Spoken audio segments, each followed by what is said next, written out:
हाँ जी बच्चा पार्टी, हमारे पास है कार्नोट इंजन। आज हमें एक्सप्लेनेशन जिसकी देनी है वो है कार्नोट का reversible engine. Carnot engine diagram साथ साथ बना लेना बेटा, क्योंकि एक बार बीच में हमें इरेज भी करना पड़ेगा इसे। ठीक,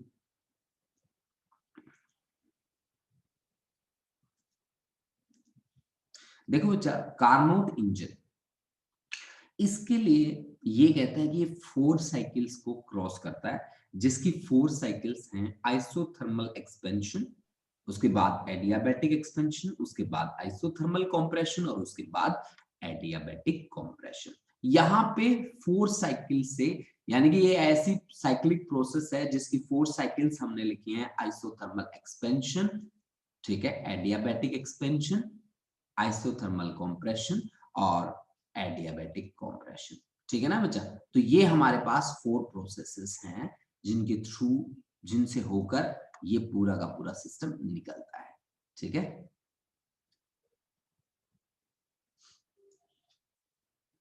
ये देखो जी, ये मैं डायग्राम जो ले रहा हूं वो प्रेशर, वॉल्यूम और टेम्परेचर तीनों के बीच ले रहा हूं, लेकिन यहां प्रेजेंटेशन मैं केवल और केवल प्रेशर और वॉल्यूम की ही लेके आया हूं।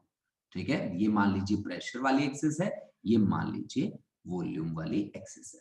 ठीक है बच्चा, अब देखो बेटा, हमने क्या कहा कि ये प्रेशर वाली एक्सिस हमने ले ली और ये वॉल्यूम वाली एक्सिस हमने ले ली और ये हमने ले लिया रेफरेंस पॉइंट जहां से सारी सारी कैलकुलेशन हमने करनी होती है। हमने कहा कि हमारा जो इंजन है वो 4 साइकिल से होकर क्रॉस करता है। ठीक है ना, और वो चारों की चारों साइकिल्स मैं आपके सामने प्रेजेंट कर रहा हूं कुछ इस तरह से।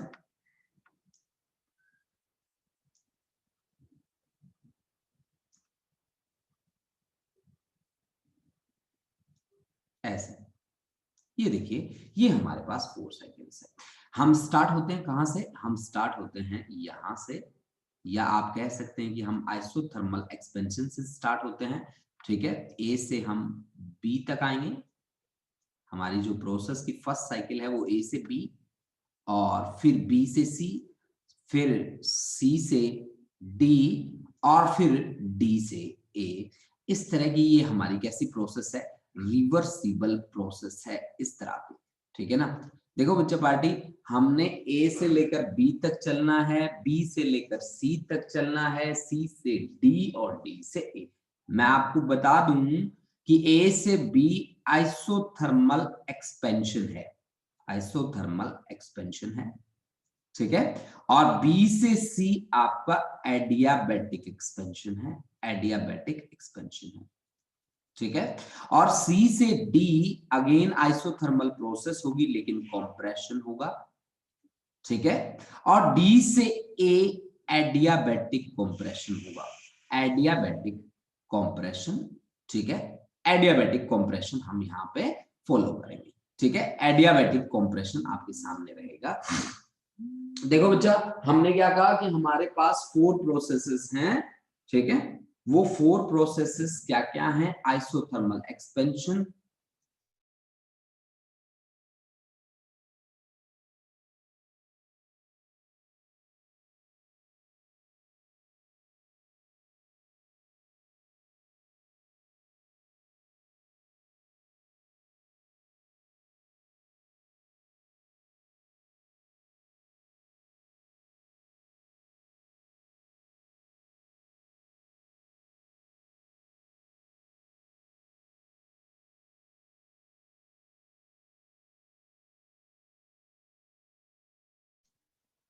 हाँ जी बच्चा, 1 मिनट का वेट करना पड़ेगा बच्चों, आपको 1 मिनट का वेट करना पड़ेगा, क्योंकि मैं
हाँ जी, तो हम अपनी बात को आगे बढ़ाते हैं। हमने कहा कि हमारे पास 4 स्टेप्स हैं यहाँ पे। वो स्टेप्स हैं या 4 साइकिल्स हैं, वो है आइसोथर्मल एक्सपेंशन ए से लेकर बी तक, फिर एडियाबैटिक एक्सपेंशन बी से लेकर सी तक, और फिर सी से लेकर डी तक आइसोथर्मल कंप्रेशन, और डी से लेकर ए तक एडियाबैटिक कंप्रेशन। देखो बच्चों, कार्नोट ने अपना इंजन जो बनाया वो 4 स्टेप फॉलो करता है। ए पे प्रेशर, इसके कॉरेस्पॉन्डिंग प्रेशर आप चेक करते हो, इस तरह से प्रेशर है इतना। देखो बच्चा, इतना प्रेशर है ओरिजिन से लेकर और यहां तक इतना प्रेशर है, प्रेशर बहुत ज्यादा है। अगर वॉल्यूम देखा जाए तो वॉल्यूम इसके कॉरेस्पॉन्डिंग लगभग इतना आता है, यानी कि इतना वॉल्यूम है, केवल इतना वॉल्यूम, वॉल्यूम बहुत कम है। अब एक्सपेंशन में क्या होता है? एक्सपेंशन में वॉल्यूम हो जाता है इंक्रीज और प्रेशर हो जाता है डिक्रीज। यानी कि अब हम यहां से यहां जब आते हैं तो प्रेशर कम हो जाता है, आपको दिखेगा इस डायग्राम में क्लियर क्लियर। ठीक है, ए के कॉरेस्पॉन्डिंग प्रेशर आपने मान लिया P1, वॉल्यूम आपने मान ली V1, और टेम्परेचर यहां मान लेते हैं हम T1, मान लिया। अब बी पे जैसे ही मैं पहुंचा, आइसोथर्मल एक्सपेंशन हुआ है। आइसोथर्मल का मतलब है टेम्परेचर तो कांस्टेंट रहेगा, तो टेम्परेचर T1, यहां पे बी पे T1 ही रहेगा। अच्छा जी, प्रेशर कम हो जाएगा क्योंकि एक्सपेंड कर रहे हो ना आप, एक्सपेंशन में प्रेशर कम हो जाता है, तो P2, और वॉल्यूम क्या हो जाता है? इंक्रीज, तो वो क्या है? V2। आपको दिख भी रहा है कि इसके कॉरेस्पॉन्डिंग जो प्रेशर है वो प्रेशर पहले वाले से कम है, इसके कॉरेस्पॉन्डिंग इतना है ओरिजिन से लेकर और यहां तक, यहां तक। ठीक है, और पहले कितना था? ओरिजिन से लेकर और यहां तक, ठीक है, बहुत ज्यादा था, और अब थोड़ा कम है। लेकिन वॉल्यूम देखो आप, पहले इतनी थी, अब इसके कॉरेस्पॉन्डिंग इतनी हो गई, काफी इंक्रीज हो गई वॉल्यूम। ठीक है, तो टेम्परेचर रहा यहाँ पे एडियाबैटिक प्रोसेस के लिए क्या? कांस्टेंट, T1 का T1 ही रहा, और वॉल्यूम हो गया V2, और प्रेशर हो गया क्या? P2। प्रेशर हो गया P2, वॉल्यूम हो गया क्या? V2। अब देखो बच्चा, अब हमने आगे चलना है। आगे हमारे पास एडियाबैटिक प्रोसेस है।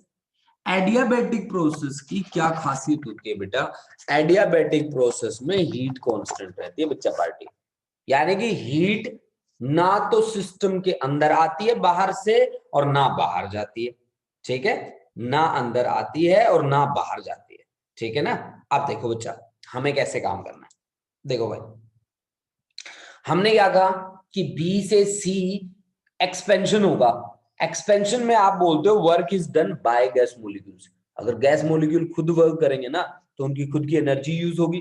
अगर उनकी खुद की एनर्जी यूज होगी तो फिर उनकी एनर्जी कम होगी। अगर उनकी कम होगी एनर्जी तो energy is directly proportional to temperature, तो टेम्परेचर क्या करेगा? डिक्रीज। लेकिन एक्सपेंशन के केस में क्या होता है? पहली बात बताओ कि प्रेशर और हो जाएगा डिक्रीज P3, वॉल्यूम और हो जाएगी इंक्रीज V3, और टेम्परेचर हो जाएगा क्या? डिक्रीज। क्योंकि एडियाबैटिक प्रोसेस क्या कहती है?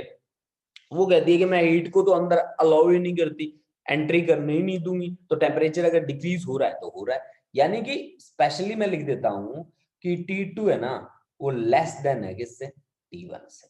अब बच्चा सी से डी जाओ, सी से डी आइसोथर्मल कंप्रेशन है। आइसोथर्मल में टेम्परेचर कांस्टेंट रहता है बच्चा पार्टी, तो टेम्परेचर को तो सीधा ही लिख दो डी। सी पे जो टेम्परेचर है वही डी पे रहेगा, टेम्परेचर लिख दिया मैंने यहाँ पे T2। अच्छा, वॉल्यूम, कंप्रेशन है तो कंप्रेशन में वॉल्यूम कम हो जाती है, मान लीजिए V4 हो गई, और प्रेशर इंक्रीज हो जाता है, मान लीजिए P4 हो गया इंक्रीज। ठीक है, यहां इसके कॉरेस्पॉन्डिंग।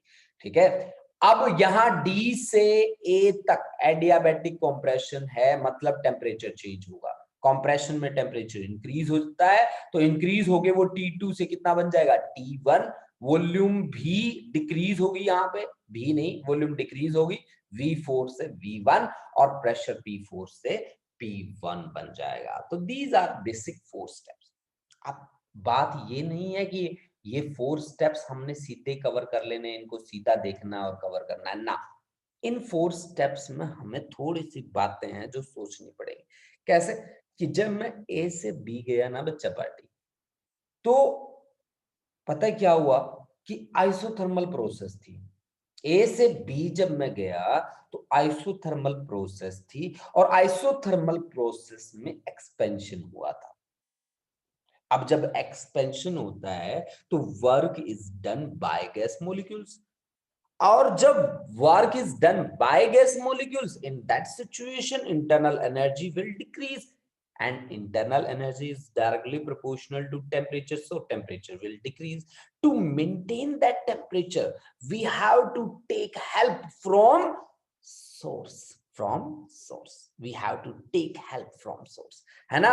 यानी कि हमें टेम्परेचर को मेंटेन करना है, टेम्परेचर को अगर मेंटेन करना है तो हमें किसी ना किसी की हेल्प लेनी पड़ेगी, ठीक है ना, हमें किसी ना किसी की हेल्प लेनी पड़ेगी, ठीक है, मेरी बात आप समझ रहे हो। और वो हेल्प किसकी लेते हैं होते हैं हम, एक हीट रिजर्वायर की। उस हीट रिजर्वायर का क्या नाम होता है, उस हीट रिजर्वायर का नाम होता है क्या, सोर्स। उस हीट रिजर्वायर का नाम होता है बच्चा सोर्स। तो मैं यहाँ पे एक सोर्स लेके आ रहा हूं और उस सोर्स का जो बेस होता है ना वो कंडक्टिंग होता है, उसकी वॉल्स नॉन कंडक्टिंग होती है, ठीक है। तो मैं यहाँ पे एक सोर्स लेके आ रहा हूं, ठीक है, कुछ ये देखिए भाई, ये हमारे पास है एक सोर्स, ये देखो बच्चा, ये सोर्स हमने लिया। अब हमें क्या लेना है, इसका जो बेस है उसे कंडक्टिंग रखना है, ठीक है। और देखो भाई बच्चा पार्टी, ये हमारे पास है सोर्स। सोर्स को हमने एक सिलेंडर से कनेक्ट किया है, जहां से हम चले हैं वहां से, कहां से हम चले हैं, ये देखो जी, हम यहां से चले हैं, यहां से हम चले हैं, ठीक है। और हम पहुंचे हैं कहां पे, हम पहुंचे हैं जी यहां पे, ठीक है, यहां पे हम पहुंचे हैं। जहां पे फाइनली आप पहुंचे हो वहां पे आप डायग्राम ड्रॉ कर दो, मतलब फाइनली जहां पे आप पहुंच गए हो पिस्टन को वहां पे प्रेजेंट कर दो। देखो बच्चा, पहले आप यहां पे थे, पहले आप थे P1 V1 और T1 पे।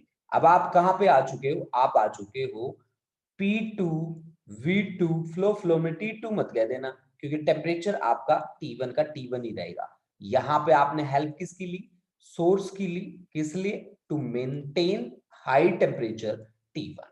Source is a heat reservoir actually. अब आपको दिख रहा है ना कि पिस्टन पहले यहां पे था, यहां पे था, ये पोजीशन थी पिस्टन की, ठीक है। अब पिस्टन को आपने एक्सपेंड कर दिया तो एक्सपेंशन है, आइसोथर्मल एक्सपेंशन है, टेम्परेचर T1 का T1 रहा है। देख लीजिए टेम्परेचर यहां पे भी T1 है, पोजीशन ए पे भी, और पोजीशन बी पे भी क्या है, T1 है, ठीक है।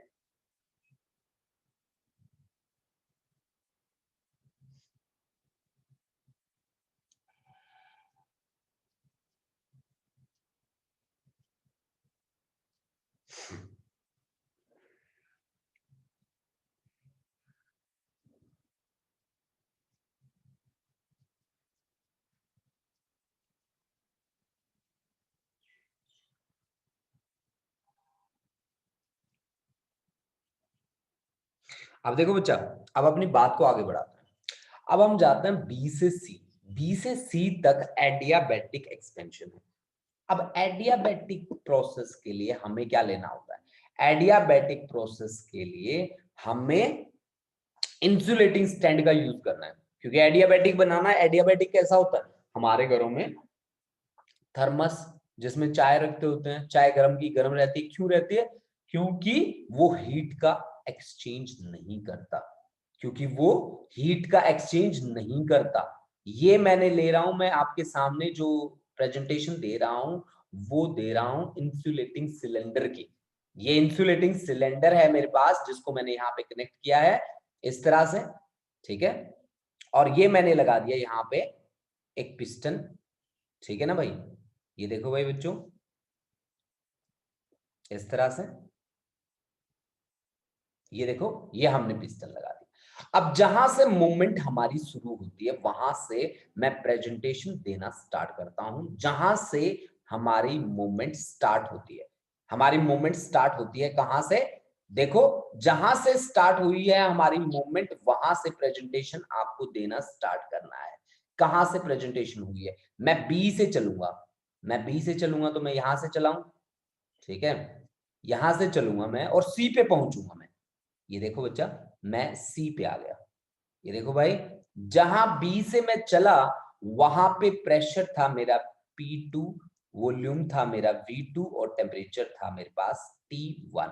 और जहां पे मैं पहुंच चुका हूं, जहां पे अब फाइनली मेरा पिस्टन है, यहां पे एक्सपेंशन हुआ है, एडियाबैटिक प्रेशर हो चुका है P3, वॉल्यूम हो चुका है V3 और टेम्परेचर हो चुका है T2। ध्यान रहे कि यहाँ पे ये जो है जिसकी प्रेजेंटेशन मैंने दी है वो है इंसुलेटिंग स्टैंड। इसका काम क्या है? इसका काम है कि ये हीट का एक्सचेंज नहीं होने देता। ये इंसुलेटिंग स्टैंड है बच्चा पार्टी, ये हीट का एक्सचेंज नहीं होने देगा। ठीक है, ना तो हीट को सराउंडिंग से अंदर आने देगा, ना अंदर वाली हीट को बाहर जाने देगा। अब देखो, मैं चलता हूं सी से डी। बच्चा, आप में से बहुत सारे बच्चे जब मैं बातें बोलता हूं तब लिख सकते हैं वो बच्चे साथ साथ। ठीक है, यहाँ पे आइसोथर्मल क्या है? कंप्रेशन। पहली बात मैं बता दूं आपको कि कंप्रेशन के केस में work is done on gas molecules and in that situation temperature will increase. Temperature will increase. ठीक है ना? अब इंक्रीज हुआ है टेम्परेचर, तो हमें तो इंक्रीज तो नहीं करना ना, क्योंकि आइसोथर्मल प्रोसेस है। आइसोथर्मल प्रोसेस में टेम्परेचर को कांस्टेंट रखना होता है। अगर हम टेम्परेचर को कांस्टेंट रखना चाहते हैं तो जो इंक्रीज हुआ है वो किसी ना किसी को देना पड़ेगा। उसका नाम भी क्या है? Heat reservoir and known as sink, that always acts at lower temperature, that always acts at lower temperature। वो हमेशा किस पे काम करेगा? लोअर टेम्परेचर पे काम करेगा। मतलब अब मेरे को यहां पे क्या लेना है? एक सिंक लेना है। ये ले लीजिए जी, मैंने ले लिया एक sink, that acts at lower temperature. वो किस पे काम कर रहा है? लोअर टेम्परेचर पे काम कर रहा है। ये लीजिए, मैंने पिस्टन बना दिया। कहां, जहां से मैं चला हूं वहां से मैं प्रेजेंटेशन देके चलूंगा और कैसे एक्सप्लेन करूंगा आप लोगों के लिए, ये देखिए बच्चा पार्टी। मैं चला हूं कहां से? अब मैं चला हूं सी से डी तक। जहां से मैं चला हूं वहां से प्रेजेंटेशन मैं देना स्टार्ट करूंगा। मैं चला हूं सी से, मींस मैं इसी को आगे एक्सपेंड कर दूं। यहां से चला हूं और मैं आया हूं कहां पे? डी पे। ये लो भी बच्चा पार्टी, यहां डी पे आ गया मैं। ठीक है ना? अब आप देखो कि जब मेरा पिस्टन यहां था और अब हमने उसकी फाइनल पोजीशन यहां पे बना दी, तो कंप्रेशन तो आपको दिख ही रहा है, डायग्राम में ही दिख रहा है ना? कंप्रेशन तो दिख ही रहा है कि P3 V3 T2 से आपने P4 V4 और T2 का T2 रहा, क्योंकि प्रोसेस कैसी? आइसोथर्मल।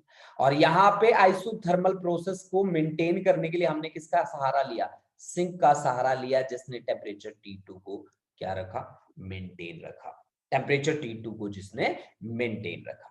अब लास्ट हमारे पास फिर से एडियाबैटिक प्रोसेस है, और एडियाबैटिक प्रोसेस के लिए फिर से हमें क्या लेना पड़ेगा? इंसुलेटिंग स्टैंड लेना पड़ेगा। ये लो बच्चा, मैंने इंसुलेटिंग स्टैंड फिर से ले लिया। ये देखो, ठीक है। अब देखो भाई, ये देखो भाई बच्चा, इंसुलेटिंग स्टैंड मैंने फिर से लिया, पिस्टन का यूज करता हूं यहां पे। ठीक है ना? कुछ इस तरह से मान लीजिए हमने यहाँ पे ये पिस्टन लगा रखे हैं। ठीक है, और जहां से हम चलते हैं वहां से एक सीधी लाइन ड्रॉ करता जाता हूं। मैं चलूंगा डी से ए तक। डी से ए तक मतलब यहां से लेकर और यहां तक चलूंगा, यहां तक, डी से ए तक। जहां फाइनली पहुंच जाता हूं वहां पिस्टन ड्रॉ कर देता हूं मैं कुछ इस तरह से कि भी मैं यहां पे अब पहुंच चुका हूं। ठीक है, और मेरे सामने देखिए किस तरह से, देखिए मैं जहां पे आ चुका हूं, प्लीज एक बार उसको बड़े ध्यान से देखिए। मैं यहां से चला था जहां प्रेशर था P4, वॉल्यूम था V4 और टेम्परेचर था T2, और मैं फाइनली पहुंचा हूं किस पे? जहां पे प्रेशर है P1, वॉल्यूम है V1 और टेम्परेचर है कहां? कितना? T1। तो बच्चा पार्टी आप एक बात ध्यान रखें कि जब मैं D से A गया, तो जब मैं डी से ए गया तो एडियाबैटिक कंप्रेशन था। एडियाबैटिक कंप्रेशन जो है, इसका मतलब है कि वहां पे टेम्परेचर इंक्रीज होगा, और मेरा टेम्परेचर इंक्रीज हुआ कहां से कहां तक? T2 से लेकर T1 तक। ध्यान रहे कि यहाँ पे लास्ट वाला भी एडियाबैटिक प्रोसेस के लिए है और एडियाबैटिक प्रोसेस के लिए आप यूज करोगे किसका, इंसुलेटिंग स्टेंट का, इंसुलेटिंग स्टेंट का। तो ये आपके पास थी 4 प्रोसेसेस या 4 साइकिल्स। आपने बेसिकली मुझे ये बताया कि सर जी कार्नोट का इंजन जो है ना वो 4 साइकिल से क्रॉस होता है, जिसमें एक होती है आइसोथर्मल एक्सपेंशन, नंबर 1 साइकिल, ठीक है। एक्सपेंशन अगर आप डायग्राम में देख पा रहे हो तो ए से लेकर बी तक आइसोथर्मल एक्सपेंशन प्रोसेस होती है, ठीक है। और उसके बाद बी से लेकर सी तक एडियाबैटिक एक्सपेंशन होता है, एडियाबैटिक एक्सपेंशन होता है, ठीक है। बी से लेकर सी तक एडियाबैटिक एक्सपेंशन होता है और सी से लेकर डी तक आइसोथर्मल कंप्रेशन होगा, आइसोथर्मल कंप्रेशन। और फिर आप डायग्राम में ध्यान से देखते रहिए, डी से लेकर ए तक एडियाबैटिक कंप्रेशन होगा, एडियाबैटिक कंप्रेशन होगा, ठीक है ना, एडियाबैटिक कंप्रेशन होगा। तो ये 4 स्टेप्स हैं कार्नोट के इंजन के, जिनको हमें फॉलो करके चलना है, जिनके बेसिस पे हमें सारी की सारी बातें करनी है, ठीक है। कार्नोट का इंजन एक हीट इंजन है, ठीक है ना, एक हीट इंजन है। इसको हम रिवर्सिबल हीट इंजन बोलते हैं, मतलब ये वर्क को हीट में कन्वर्ट कर सकता है और हीट को वर्क में कन्वर्ट कर सकता है, मतलब दोनों कॉन्सेप्ट्स हो सकते हैं, वर्क हीट, हीट वर्क में कन्वर्ट हो सकती है। और यहाँ पे लॉस ऑफ एनर्जी की बिल्कुल भी बातें नहीं करी गई, इसको रिवर्सिबल दिखाया गया और बहुत ही अच्छे तरीके से रिवर्सिबल दिखाया गया। मतलब जहां से ये स्टार्ट हुआ था वहां पे आके ये खत्म हो गया। देखो आपने देखा ना कि ए से बी गया एक चेंज, बी से सी दूसरा चेंज, सी से डी तीसरा चेंज, डी से ए चौथा चेंज, लेकिन जितने भी चेंजेस हुए वो चेंजेस के बाद अपनी मेन पोजीशन पे वापस आ गए। कार्नोट इंजन मैं आपको स्पेशली बता दूं एक हीट इंजन है, एक रिवर्सिबल हीट इंजन है, सीधा हीट इंजन नहीं है, रिवर्सिबल हीट इंजन है। बच्चा पार्टी इस बात को बड़े ही ध्यान से याद कर लो चाहे, ठीक है। और ऐसा रिवर्सिबल इंजन वैसे पॉसिबल नहीं है, ये प्योर कॉन्सेप्ट थ्योरेटिकल कंसिडरेशन पे बेस्ड है। अब बात करते हैं जी वर्क डन, कैसे हम निकालेंगे आइसोथर्मल एक्सपेंशन के लिए, एडियाबैटिक एक्सपेंशन के लिए, आइसोथर्मल कंप्रेशन के लिए और एडियाबैटिक कंप्रेशन के लिए। वर्क डन निकालना मुझे सीधी सीधी सी बात है। देखो भाई बच्चों, पहला स्टेप है मेरा आइसोथर्मल एक्सपेंशन। एक्सपेंशन कहां से कहां तक हुआ है, ए से लेकर बी तक। ए पे देखो ध्यान से, ए पे प्रेशर है P1, वॉल्यूम है V1, टेम्परेचर है T1, और बी पे प्रेशर है P2, वॉल्यूम है V2 और टेम्परेचर रहेगा T1 का T1। Isothermal process, isothermal process में टेम्परेचर कांस्टेंट रहता है, यानी कि ये चेंजेस है मेरे ए से लेकर बी तक। प्रेशर P1 से P2 हो गया, प्रेशर डिक्रीज होता है, वॉल्यूम V1 से V2, वॉल्यूम इंक्रीज होती है और टेम्परेचर कांस्टेंट रहता है। वॉल्यूम डिक्रीज होती है, वॉल्यूम इंक्रीज होती है और प्रेशर डिक्रीज होता है। क्यों? क्योंकि एक्सपेंशन है। एक्सपेंशन के केस में आप सोच लो, आपके घर में सिलेंडर है, सिलेंडर के अंदर गैस भरी पड़ी है, प्रेशर बहुत ज्यादा है, तो देखो वॉल्यूम कम है ना, अगर उसी को रिलीज करते हैं हम एटमॉस्फेयर में तो क्या होगा, वॉल्यूम तो बहुत ज्यादा हो जाएगी लेकिन प्रेशर क्या हो जाएगा, कम हो जाएगा। प्रेशर क्या हो जाएगा, कम हो जाएगा। ये बात आप अपनी डेली लाइफ में भी एक्सपीरियंस कर सकते हो, ठीक है। अब देखो बच्चा, यहां पे जितनी भी प्रोसेस है मैं आपको बता दूं कि वहां पे वर्क डन आप कैसे निकालोगे। आपका सबसे पहला कॉन्सेप्ट रहेगा dW that is equal to PdV। मैं प्रेशर को कांस्टेंट मान के चल रहा हूं यहां पे हर जगह, ठीक है। प्रेशर को कांस्टेंट मानता हूं तभी ये बात पॉसिबल है, अदरवाइज ये बात पॉसिबल नहीं है कि मैं dW is equal to PdV लिख दूं। सही बात है मेरी कि मैं dW is equal to PdV ऐसे नहीं लिख सकता। मैं प्रेशर को कांस्टेंट मान रहा हूं, वॉल्यूम में चेंज शो कर रहा हूं, ठीक है, ठीक है। अच्छा, अब बहुत सारे बच्चे ये सवाल करते हैं कि sir ji dW is equal to PdV आप निकाल के कहां से ले आए ये कॉन्सेप्ट, क्योंकि dW तो एक्चुअल में वर्क है, ठीक है ना। dW तो आपका वर्क है, वर्क किसके इक्वल लिखा है हमने, प्रेशर मल्टीप्लाइड बाय, मल्टीप्लाई किससे कर रखा है, dV। dV का क्या मतलब है, वॉल्यूम है, ठीक है, स्मॉल चेंज इन वॉल्यूम है तो कोई बात नहीं है तो वॉल्यूम ही ना। अब इसके डायमेंशन चेक करो बच्चा। प्रेशर क्या होता है? प्रेशर होता है भाई फोर्स अपॉन एरिया। और वॉल्यूम के डायमेंशन किसके होते हैं? वॉल्यूम के डायमेंशन होते हैं area multiplied by length. Area multiplied by length, तो एरिया से एरिया गया, बचा क्या? Force into length. Force into displacement क्या होता है? वर्क के इक्वल होता है कि नहीं होता? बिल्कुल होता है जी, वर्क के इक्वल होता है वो। फोर्स इनटू लेंथ के डायमेंशन किसके बराबर होता है भाई? अगर आप डायमेंशन फॉर्मूला चेक करें तो इसका क्या बनेगा? m1 l1 t-2 लेंथ का क्या? l1, जो किसके डायमेंशन फॉर्मूला के बराबर है? वर्क के डायमेंशन फॉर्मूले के बराबर है। यानी कि डायमेंशनली ये बात क्या होती है?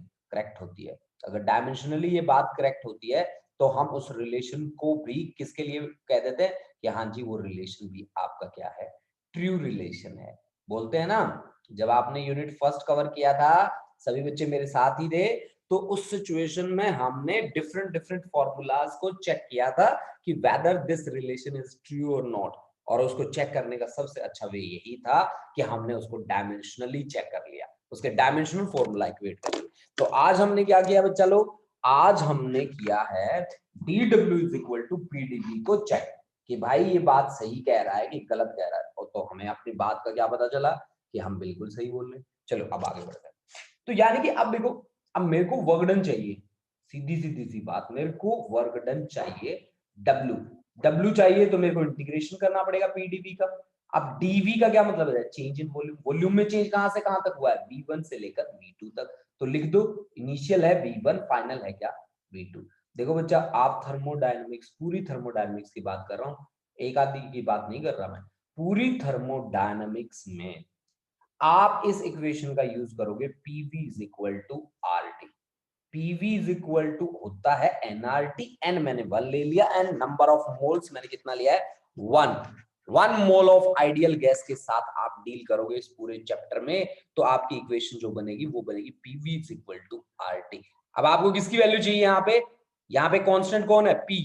इसको किस में लाना है? वेरिएबल में। तो पी की वैल्यू निकाल लो, तो पी की वैल्यू बन जाएगी आर टी बाई वी। आपको पता है आर गैस कांस्टेंट है और टी टेम्परेचर है, तो टेम्परेचर भी कांस्टेंट रहेगा। यहाँ पे वैल्यू पुट करो, वैल्यू पुट करते ही आपके सामने जो वर्क डन होगा that becomes equal to P की जगह आर टी बाय वी और इनटू डीवी, और इसमें वॉल्यूम में चेंज V1 से लेकर V2 तक। अब बच्चा जो कांस्टेंट है उसे बाहर ले लो, तो आपके पास कांस्टेंट जो है RT है, बाहर आएगा dV डिवाइड बाय V, और वॉल्यूम में चेंज हुआ है V1 से लेकर V2 तक। मैं कहां से कहां जा रहा हूं? मैं A से लेकर B तक जा रहा हूं। उस डायग्राम में ध्यान से देख लो, A से लेकर B तक आइसोथर्मल क्या हुआ है? आइसोथर्मल एक्सपेंशन हुआ है A से लेकर B तक, ठीक है ना? A से B तक आइसोथर्मल एक्सपेंशन हुआ है।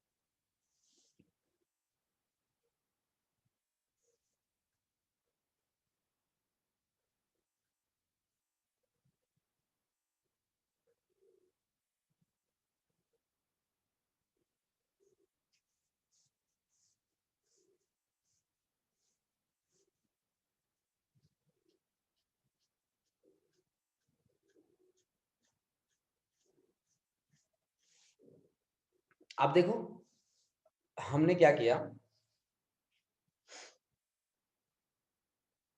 यहां पे हमने यहाँ पे dv बाई वी हमारे पास आ गया, तो dv बाई वी को हम क्या लिखेंगे? ये हमारे पास आएगा R T dv by V का log of v, log of v।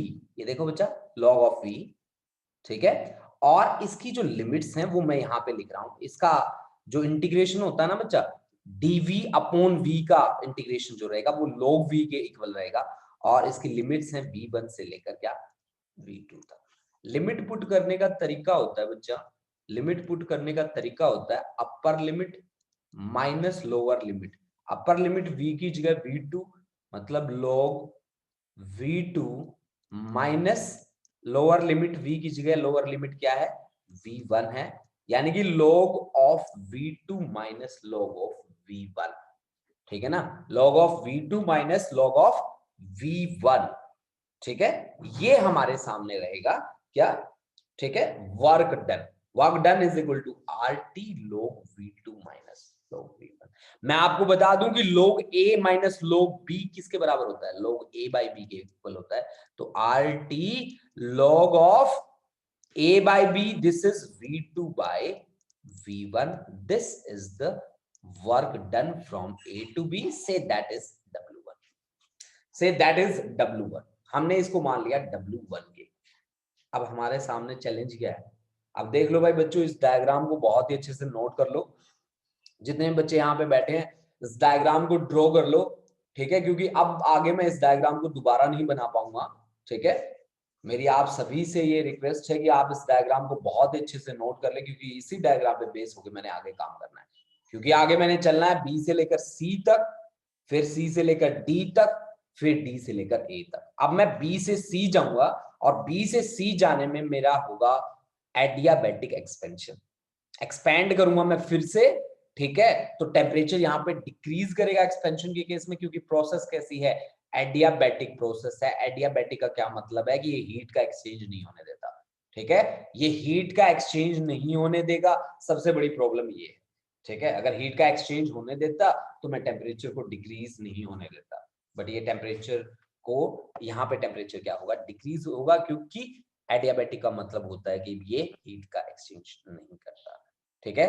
तो आगे बढ़ा जाए। हाँ जी, कोई ऐसा बच्चा है जो डायग्राम वगैरह नोट ना किए हो, प्लीज अनम्यूट करके बता दो।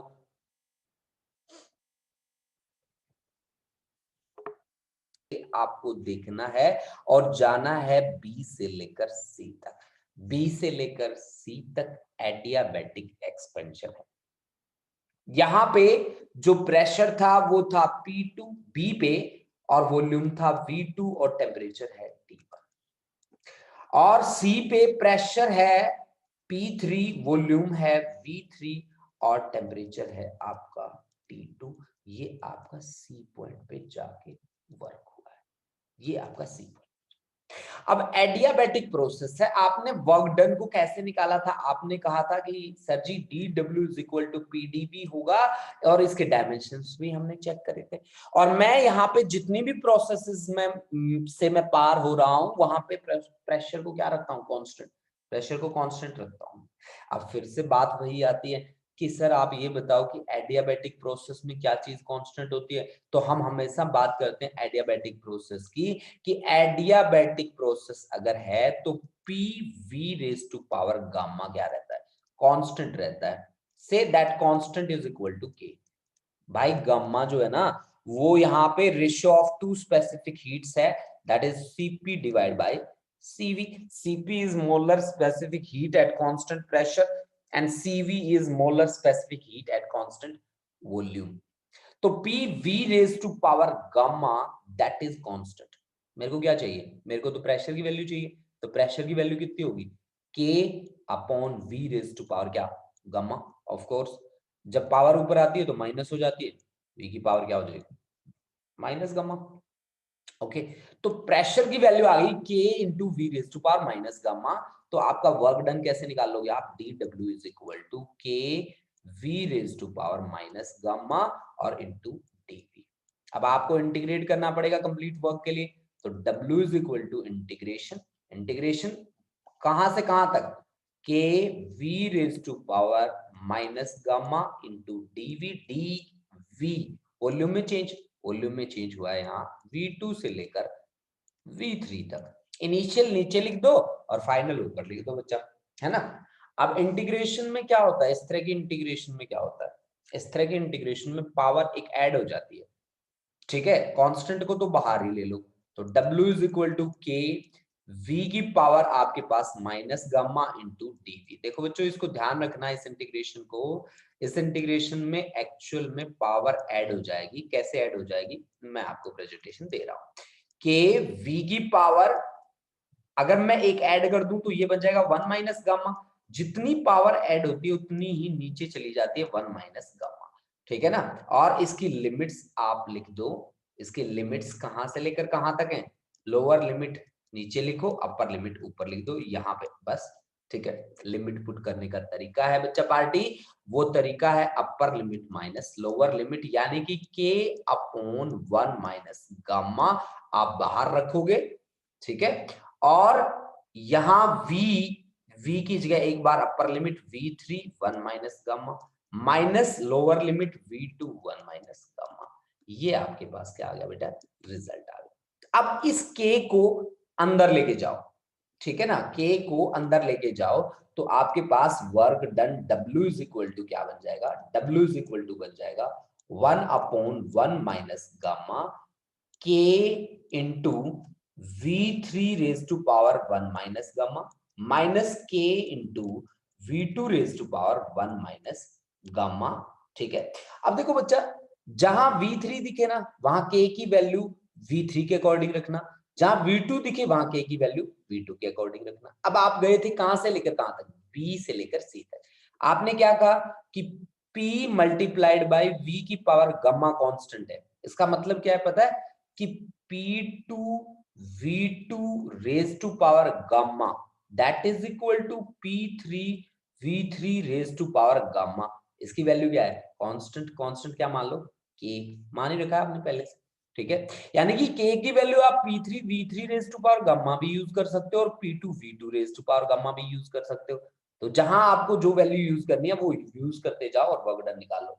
तो ये वर्क डन आपके पास आएगा 1 अपॉन 1 माइनस गामा, यहाँ पे k की वैल्यू कितनी रखनी है, यहाँ पे k की वैल्यू मैं रख रहा हूं कितनी, यहाँ पे k की वैल्यू रख रहा हूं p3 v3 raise to power gamma और इनटू क्या है आपके सामने, इनटू वही value v3 raise to power 1 minus gamma और माइनस यहाँ पे मैं k की वैल्यू क्या रख रहा हूं, यहाँ पे रख रहा हूं p2 v2 raise to power कितनी गामा और मल्टीप्लाई में कौन सी है, मल्टीप्लीकेशन में है आपके पास v2 raise to power 1 minus gamma. देखो बच्चों बेस सेम हो तो पावर ऐड हो जाती है, इनकी ऐड करके देखो गामा प्लस 1 माइनस गामा कितनी बचेगी, तो W is equal to 1 upon 1 minus gamma, ये बचेगी P3 केवल V3 की पावर 1 माइनस ये बचेगी P2 V2। अब देखो ध्यान से यहीं पे आगे देखो PV इज इक्वल टू क्या था, PV इज इक्वल टू था RT, आइडियल गैस है ना आपके पास, तो P3 V3 इस पे टेम्परेचर कितना है, T2 है, V3 P3 V3 पे टेम्परेचर कितना है, T2, तो दिस इज RT2 और P2 V2 पे टेम्परेचर कितना है देख लो, P2 V2 पे टेम्परेचर T1, तो दिस इज RT1। दोनों वैल्यूज रख दो यहाँ पे, वैल्यूज रखते ही आपके पास R कॉमन आ जाएगा, R अपॉन 1 माइनस गामा, अंदर बचेगा T2 माइनस T1 और इसको आप इक्वेशन नंबर मान लीजिए सेकेंड। देखो बच्चा आपने ये दूसरा वर्क डन निकाला है, ठीक है ना, W2 भी कह सकते हैं आप इसको, सेकंड वर्क डन आपने निकाला है और सेकंड वर्क डन जो आपने कैलकुलेट करा है वो एडियाबैटिक एक्सपेंशन के लिए कैलकुलेट करा है, ठीक है। ये बहुत ही इंपॉर्टेंट स्टेप है जो मैंने आपको यहाँ पे एक्सप्लेन किया है इस प्रोसेस का। तो बच्चा इसको बड़े ही ध्यान से आप कंप्लीट करके चलोगे क्योंकि यही कॉन्सेप्ट है जो मोस्ट ऑफ बच्चों को पजल करता होता है, ठीक है ना। यही वो स्टेप है जो आपके दिमाग खराब कर देगा, आपको समझने नहीं देगा कॉन्सेप्ट को, ठीक है। अगर आप इस कॉन्सेप्ट से सही से लड़ाई लड़ लेते हो, ठीक है, तो फिर आपको कोई प्रॉब्लम नहीं होने वाली, ठीक है। अब देखो इसी बात के साथ हम बढ़ते हैं आगे, ठीक है। आगे हमें एक वर्क डन निकालना है, जो वर्क डन है आपका आइसोथर्मल प्रोसेस पे बेस, क्योंकि अब मैं बी से लेकर सी तक चल चुका हूं, ठीक है। अब मुझे जाना है बी से सी, अब सी से डी जाना है मुझे। पहले मैं जगह बना लेता हूं बोर्ड पे, ठीक है। ये इतनी जगह तो भर चुकी है, ये जगह हम यूज करेंगे, ठीक है। अब देखो अब मुझे कौन सी प्रोसेस का सहारा लेना है, अब मुझे कहां से कहां तक जाना है, बी से सी में जा चुका हूं, अब मैं जाऊंगा सी से लेकर कहां तक, डी तक जाऊंगा। देखो बच्चों आपके पास जो डायग्राम है उस डायग्राम में बड़े ही ध्यान से देखना, सी से डी आपकी जो प्रोसेस है वो है आइसोथर्मल कॉम्प्रेशन। आइसोथर्मल वर्ड जहां पे भी आता है मैं सीधा समझ जाता हूं कि टेम्परेचर रिमेन्स कांस्टेंट। कंप्रेशन है तो टेम्परेचर इंक्रीज होना चाहिए, इंक्रीज नहीं होने देना, तो नहीं होने देना तो किसको देना है वो, वो देना है सिंक को। अब आइसोथर्मल प्रोसेस कैसी प्रोसेस होती है? आइसोथर्मल प्रोसेस वो होती है जिसमें टेम्परेचर क्या रहता है? कांस्टेंट। मतलब C से D तक, C पे है हमारे पास P3, वॉल्यूम है हमारी V3 और टेम्परेचर है हमारा T2, और D पे पहुंच के प्रेशर हो जाता है P4, वॉल्यूम हो जाती है V4 और टेम्परेचर हो जाता है कितना? T2 का T2 ही रहेगा। टेम्परेचर में चेंज थोड़ी ना होगा, ठीक है? नहीं होगा, ठीक है? टेम्परेचर में कोई चेंज नहीं होगा C से D तक जाने में। आइसोथर्मल कंप्रेशन प्रोसेस है हमारी, ठीक है? अब देखो बच्चा, वर्क डन कैसे निकालना है? जैसे आप एज यूजुअली निकालते आए हो, dW इज इक्वल टू आपका PdV रहेगा, ये देखो ऐसे ही। तो W इज इक्वल टू आपके पास रहेगा, W is equal to PdV का इंटीग्रेशन, वॉल्यूम कहां से कहां तक चेंज हुई है? V3 से लेकर V4 तक। अब बच्चा, ये आइसोथर्मल प्रोसेस है। एडियाबैटिक में तो PV raise to power gamma constant था, यहाँ पे PV कांस्टेंट होगा, और PV किसके बराबर होगा? कांस्टेंट होगा RT। टेम्परेचर भी कांस्टेंट, ये R तो गैस कांस्टेंट पहले से ही है, तो कांस्टेंट इनटू कांस्टेंट क्या आ गया? कांस्टेंट। तो PV की वैल्यू क्या है? कांस्टेंट। आपको किसकी वैल्यू चाहिए? P की कितनी वैल्यू आएगी? RT by V।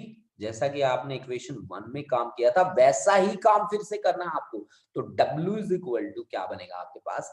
W is equal to P की जगह RT by V, RT by V और इंटू DV। वॉल्यूम में चेंज कहां से लेकर कहां तक है? V3 से लेकर V4 तक चेंजेस हैं। तो आपके सामने R और T दोनों कांस्टेंट, कांस्टेंट को इंटीग्रेशन से बाहर निकाल लो हमेशा, और DV के नीचे है V, और वॉल्यूम में चेंज है V3 से लेकर V4 तक, ठीक है? तो dV अपॉन V का इंटीग्रेशन क्या होगा? dV अपॉन V का होगा log V, तो RT ये आपके सामने आ गया log ऑफ V। और लिमिट्स हैं आपके पास, ये लोअर लिमिट है, ये अपर लिमिट है। लिमिट पुट करने का तरीका भी आपको पता है, upper limit minus lower limit. तो log of V4 minus log of V3, log A minus log B आपके पास क्या होता है? log A minus log B वो होता है log A बाई B। तो logarithm of A by B, A कितना है? V4 और B कितना है? V3। तो ये आपके पास आ गया तीसरा वर्क डन, है ना? तो इसको मैंने W3 लिख दिया, थर्ड वर्क डन है। So that is equation number 3, say that is equation number 3। इसको एक बार बहुत ही अच्छे तरीके से देख लीजिए बच्चा पार्टी। ये मैं आपको बता दूं कि इक्वेशन 1 जो हमने निकाली है और इक्वेशन 3 जो हमने निकाली है, उसमें इतना ही फर्क है कि वहां पे V2 बाई V1 है, यहाँ V4 बाई V3 है, V4 बाई V3 है। बस इतना ही फर्क है और बाकी कोई फर्क नहीं है, ठीक है ना? बाकी और कोई फर्क नहीं है। अब देखो बच्चा, अब हमें फोर्थ वर्क डन निकालना है, जिसको हमें कॉपी करना है सेकंड वर्क डन से, B से लेकर C तक वाले से। यानी कि अब मेरे को कहां से कहां तक जाना है? D से लेकर A तक जाना है। तो देखो मैं कैसे काम करूंगा, मैं उस ग्राफ को देख लो ध्यान से। D पॉइंट से लेकर A पॉइंट तक जाना है, ठीक है? वो है मेरे पास क्या? एडियाबैटिक कॉम्प्रेशन, एडियाबैटिक, ठीक है? Adiabatic compression. देखो बच्चों, लास्ट जो प्रोसेस है जिसका सहारा मैं ले रहा हूं वो है एडियाबैटिक कॉम्प्रेशन। डी पे आप एक चीज देखो कि प्रेशर कितना है? P4, वॉल्यूम कितना है? V4 और टेम्परेचर कितना है? T2। और आप इसको चेंज करके A पे पहुंचने वाले हो। A पे प्रेशर कितना बनेगा? P1, वॉल्यूम कितना बनेगा? V1 और टेम्परेचर कितना बनेगा? T1, ठीक है ना?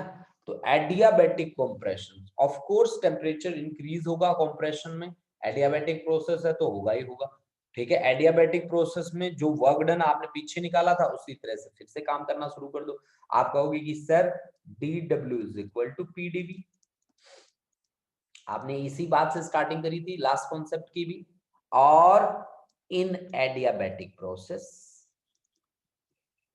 एडियाबैटिक प्रोसेस, एडियाबैटिक प्रोसेस के अंडर क्या होता है? PV raised to power gamma is always constant and let us consider that constant is K। अब आपने क्या कहा? PV raised to power gamma that remains constant।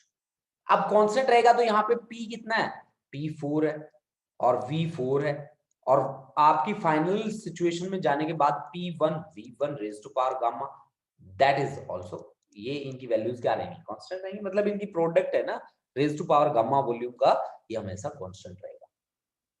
इसका मतलब क्या हुआ, इसका मीनिंग क्या है, इस बात को आगे सोच के देखो, इसका मीनिंग क्या होगा, इसका मीनिंग होगा कि P की वैल्यू जो है ना वो K upon V raise to power gamma के इक्वल बन जाएगी, यानी कि प्रेशर P की वैल्यू बन जाएगी K इंटू V की पावर माइनस गामा, ये आपके पास वैल्यू बन जाएगी प्रेशर बन गई। अब ये वैल्यू यहाँ पे रख दो, ये वैल्यू उठा के यहाँ से और यहाँ पे रखो और वर्क डन निकाल लो जी। तो dw आपका किसके बराबर हो जाएगा, dw हो जाएगा किसके बराबर जी, P की वैल्यू है K into V raise to power minus gamma और इंटू dv। ओके गाइस, तो W is equal to constant जो है उसको पहले से ही बाहर रख लो, इंटीग्रेशन में केवल बचेगा v की पावर माइनस गामा और इंटू dv, और वॉल्यूम में चेंज कहां से कहां तक हुआ है, v4 फाइनल है, v1 आपकी इनिशियल है, v4 आपकी फाइनल है, v1 इनिशियल है। यहाँ पे इंटीग्रेशन का कौन सा रूल अप्लाई होगा, कैसे अप्लाई होगा कि पावर एक हम ऐड कर देंगे, तो v की पावर में एक 1 ऐड करेंगे तो 1 माइनस गामा हो जाएगा, डिवाइड बाय जितना ऐड हुआ है वो नीचे चला जाएगा 1 माइनस गामा, और लिमिट्स हम यहाँ पे मेंशन कर देंगे v4 और अपर लिमिट है v1। अब देखो बच्चा इसको कैसे हम सॉल्व करेंगे, देखो लिमिट पुट करने का तरीका होता है upper limit minus lower limit, तो W वर्क डन जो यहाँ पे बनेगा वो बन जाएगा K अपॉन 1 माइनस गामा, ये तो कांस्टेंट बाहर आ गया, V की जगह पे रखो भाई V4, V1 है अपर लिमिट तो V1 माइनस लोअर लिमिट क्या है V4 1 minus gamma power 1 minus gamma. अब देखो बच्चा वही स्टेप्स फिर आपको रिपीट करने हैं, K को अंदर लेके जाओ, अंदर लेके जाओगे तो K इंटू V1 की पावर कितनी बनेगी 1 minus gamma, minus K into V4 की पावर कितनी बनेगी 1 माइनस गामा। अब देखो बच्चा K को अपनी सहूलियत के अकॉर्डिंग आपको रखना है, जहां आपको V1 दिखे वहां V1 वाली वैल्यू रख देनी है, जहां जैसे V1 यहां दिख रहा है ना तो V1 वाली वैल्यू कौन सी है P1 V1 raise to power gamma, और V4 जहां दिखे वहां V4 वाली P4 V4 raise to power gamma. तो अब स्टार्ट करते हैं, देखो तो W is equal to 1 upon 1 minus gamma, तो यहाँ K की मैं कौन सी वैल्यू यूज कर रहा हूं, देखो आप पीछे वाला स्टेप ही मैं पूरा K की वैल्यू मैं यहाँ पे यूज कर रहा हूं P1 V1 raise to power gamma into V1 raise to power 1 minus gamma, ठीक है ना, समझ गए आप मेरी बात कि यहाँ पे मैंने इसकी वैल्यू V1, ठीक है ना, ये देखो ये जो वैल्यू है ये K की वैल्यू है वो रखी है मैंने P1 V1 raise to power gamma, ये 1 अपॉन आगे तो ये वाली टर्म है, ठीक है, ये K की वैल्यू है बच्चा पूरी की पूरी, ठीक है, माइनस अब K की वैल्यू मैं क्या रखूंगा, अब मैं K की वैल्यू रखूंगा क्या P4 V4 raise to power gamma और into V4 raise to power कितना V4 raise to power 1 minus gamma, ठीक है ना भाई। तो यहां से W इज इक्वल टू क्या बन जाएगा मेरा 1 अपॉन 1 माइनस गामा, और ये बनेगा मेरा P1 V1 minus P4 V4, इनकी पावर ऐड करेंगे तो 1 1 ही बचेगी भाई, गामा से गामा कैंसिल हो जाएगा, ठीक है, बेस सेम हो तो पावर ऐड हो जाती है। अब देखो P1 V1, अब आप देखो एक चीज कि PV इज इक्वल टू क्या होता है, PV is equal to RT होता है, ठीक है ना, होता है ना, PV is equal to RT होता है ऑफ कोर्स, तो P1 V1 क्या होगा, R1 पे टेम्परेचर कितना है T1, इसी तरह से P4 V4 पे टेम्परेचर कितना है T2, तो दिस बिकम्स RT2। तो जब आप वैल्यू रखोगे तो W आपके पास बन जाएगा क्या 1 upon 1 minus gamma P1 V1, R भी बाहर आ जाएगा, अंदर बचेगा आपके पास T1 minus T2, this is the last work done, say fourth work done, and this is equation number 4। देखो बच्चा हमने चारों वर्क डन निकाल लिए, अब आप टोटल वर्क डन निकाल लीजिए, टोटल वर्क डन जो रहेगा आपका W that will be equal to W1 plus W2 plus W3 plus W4 ये वर्क डन रहेगा, और W2 और W4 एक दूसरे को कैंसिल कर देंगे क्योंकि वहां पे T2 माइनस T1 है, यहाँ पे T1 माइनस T2 है, तो दोनों को ऐड करोगे तो कैंसिल कर देंगे। आपके पास बचेगा केवल और केवल W is equal to W1 plus W2। This is all about the total work done in Carnot cycle. Carnot cycle में टोटल वर्क डन हम निकालेंगे किस कॉन्सेप्ट की हेल्प से?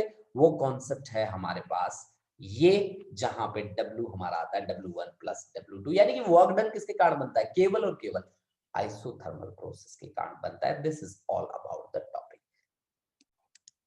ये देखो बच्चा, हमने क्या बात करी यहाँ पे, W1 प्लस W3 जो होगा वो आपका टोटल रिजल्ट आपको प्रोवाइड करेगा, वो आपको आपका टोटल रिजल्ट प्रोवाइड करेगा। ये बात यहाँ ध्यान रखना, हमने W2 गलती से लिख दिया था, W3 होगा क्योंकि W2 और W4 तो एक दूसरे को कैंसिल ही कर रहे हैं, ठीक है। तो आपका नेट जो वर्क डन होगा वो W1 प्लस W3 के